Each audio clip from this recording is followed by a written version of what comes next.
Hai semuanya, Assalamualaikum warahmatullahi wabarakatuh. Kita kembali lagi dengan hadis yang kedua yang ada dalam buku berjudul 40 hadis pilihan pembentuk karakter muslimah. Hadis yang kedua dari Sa'ad bin Abi Waqqas radhiyallahu an, dia berkata, "Qalatim ra'atun, ya Rasulullah, inna kallun ala abaina wa abnaina wa azwajina, fama yahillu lana min amwalihim." Faqala ar-radbu ta'kulnahu wa tuhdinahu, yang artinya, seorang perempuan bertanya, "Wahai Rasulullah, kami kaum lemah yang bergantung kepada bapak-bapak kami, anak-anak kami, dan para suami kami. Apa yang boleh kami gunakan dari harta-harta mereka? Dalam kurung tanpa seizin dari mereka." Beliau bersabda, "Makanan basah yang kalian boleh memakan dan menghadiahkannya." Diriwayatkan oleh Abu Daud. Nah, diriwayatkan oleh Abu Daud ini ada di nomor 1686 dan Hakim 4/134, dan dia berkata, hadis sahih sesuai syarat Al-Bukhari dan Muslim, namun keduanya tidak meriwayatkannya, dan Adz-Dzahabi menyepakatinya. Saya berkata, tidak ada yang dipermasalahkan dalam sanad hadis ini kecuali Ziyad bin Jubair, karena dia banyak meriwayatkan hadis dengan cara mursal, namun masih termasuk perawi thiqat, atau kredibel, seperti yang dinyatakan Ibnu Hajar dalam kitab At-Taqrib. Baik, kita lanjutkan dengan penjelasan dari hadis yang tadi. Penjelasannya yaitu, Imam Al-Khattabi rahimahullah berkata dalam kitabnya Mu'allim As-Sunan pada juz 2 halaman 79, dikhususkannya makanan basah dari jenis makanan lainnya karena ia lebih mudah basi dan lebih cepat rusak jika dibiarkan begitu saja tanpa dimakan, dan bisa jadi berbau busuk dan tidak bisa dimanfaatkan, sehingga menjadi sesuatu yang akan dibuang dan dilempar. Sebaliknya, tidak demikian halnya dengan makanan yang kering, karena dapat bertahan lama di dalam penyimpanan dan dapat dimanfaatkan apabila dikeluarkan dan disimpan. Sehingga beliau Shallallahu Alaihi Wasallam tidak mengizinkan mereka menghabiskannya. Di antara sesama tetangga dan kerabat telah berlaku kebiasaan saling memberi hadiah buah-buahan dan sayur-mayur segar serta mengirim sebagian masakan matang kepada mereka. Juga memberi oleh-oleh untuk tamu dan orang yang berkunjung kepada mereka apa yang mereka miliki. Maka terjadilah saling memberikan keleluasaan dalam hal ini tanpa harus meminta izin dan berlaku sesuai dengan adat kebiasaan yang dinyatakan baik pada kondisi sepertinya. Namun, aturan ini hanya berlaku untuk orang yang diperkenankan mengurus hartanya dari kalangan bapak dan anak, dan tidak berlaku bagi suami dan istri.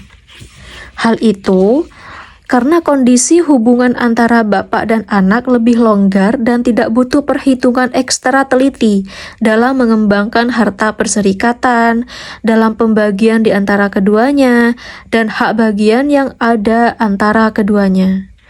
Sedangkan dalam kaitan nafkah suami terhadap istrinya, maka ia merupakan pengganti atas bersenang-senang dengannya, dan hal tersebut diukur dengan jumlah tertentu dan memiliki batas maksimal, sehingga dua hal tersebut tidak bisa disamakan. Dan salah satu dari keduanya tidak berhak melakukan sesuatu dari hal tersebut kecuali dengan izin pasangannya. Abu Daud rahimahullah telah memasukkan hadis ini dalam bab al-mar'ah tasaddaqo min baiti zawjiha, atau wanita atau istri bersedekah dari rumah suaminya.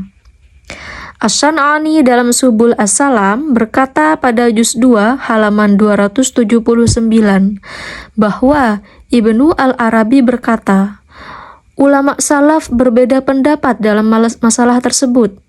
Sebagian dari mereka ada yang membolehkannya dalam sesuatu yang sedikit yang dianggap sepele dan tidak nampak berkurang atau setelah diambil.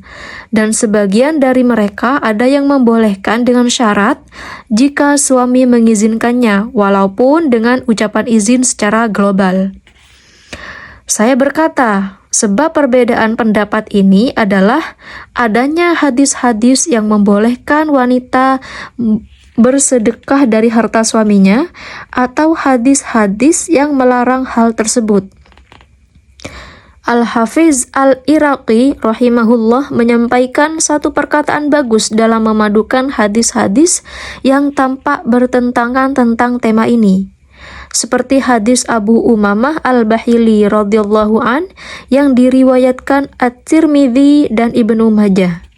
Dia berkata, Sami'tu Rasulullah sallallahu alaihi wasallam fi khutbatil wada'i yaqulu la tanfiqul mar'atu syai'an min baiti zawjiha illa bi'izni zawjiha. Faqila ya Rasulullah wala ta'ama qala dzalika afdalu amwalina. Yang artinya, saya mendengar Rasulullah Shallallahu Alaihi Wasallam bersabda ketika khutbah wada atau perpisahan, seorang wanita tidak boleh menginfakkan sesuatu apapun dari harta suaminya kecuali dengan izin suaminya. Dikatakan tidak pula makanan wahai Rasulullah. Beliau bersabda, itu adalah harta kami yang paling utama. Hadis ini melarang kaum wanita menginfakkan harta suaminya tanpa seizinnya. Sedangkan hadis yang sedang kita bicarakan, yaitu hadis Sa'ad bin Abi Waqqas radhiyallahu an, membolehkan wanita menyedekahkan harta dari rumah suaminya seperti rath atau makanan basah dan sejenisnya. Al-Hafiz Al-Iraqi rahimahullah berkata, cara menggabungkan pengertian dua hadis tersebut adalah bahwa hal itu berbeda sesuai dengan perbedaan adat istiadat suatu negara dan sesuai dengan perbedaan kondisi suami terkait dengan berkenan dan tidak berkenannya dia akan hal tersebut. Juga tergantung pada perbedaan kondisi barang yang diinfakkannya, antara barang remeh yang diperkenankan dan jenis barang yang memiliki nilai penting bagi dirinya yang ia tidak mudah memberikannya. Dan perbedaan antara makanan yang basah dan mudah rusak jika terlambat dimakan, dengan yang bisa disimpan dan tidak cepat rusak. Imam Al-Iraqi menjadikan perkataan Al-Khattabi sebagai penguat pendapatnya setelah menyampaikan hadis Aisyah radhiyallahu anha yang berbunyi, "Idza anfaqatil mar'atu min baiti zawjiha ghairu mufsidatin." Yang artinya, apabila seorang perempuan menafkahkan sesuatu dari rumah suaminya tanpa membuat kerusakan atau dengan berlebih-lebihan.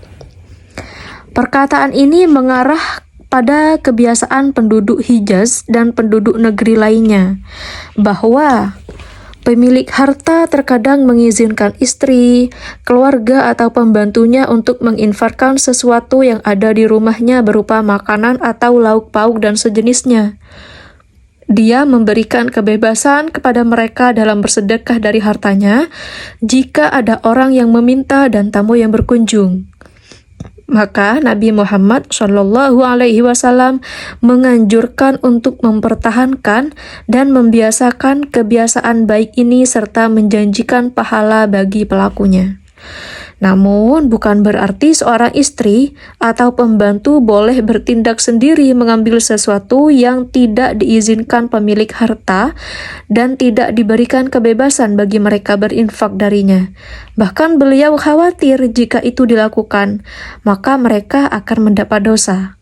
Demikian juga ia memperkuat argumentasinya dengan perkataan Ibnu Al-Arabi dan Al-Mundhiri yang akan dibahas nanti.